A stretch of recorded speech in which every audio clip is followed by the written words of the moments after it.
Marche lokola baninga, lokola pe bande koyan surtout lokola peuple congolais ndenge ba programme ki marche ya le 25 décembre wana 2018. Ti ndenge ba lekaki, ti ndenge pe ekutana ki ke mas projet wana awiti na ina libanda azaki na aligné na défilé na marche te aye abeti lisasi ti ndenge lisasi kanaki ko joye awana isiko na front. Ndenge pe yakufa kine lolo na zako do résultat moko ya mwana te dommage d'intérêt te eloko moko te.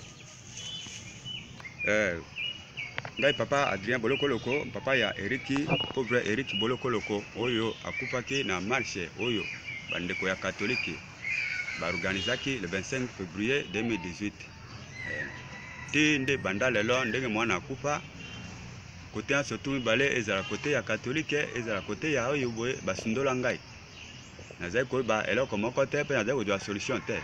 Yango na sengi na président ya république démocratique du Congo, papa Nabiso, Félix Antoine Tshilombo Tshisekedi, ata elanga likambo yo ameka kosunga ngai pa tena sunga malokola bandeko oyo ba pedaki bandeko na bango na mikolo oyo wana.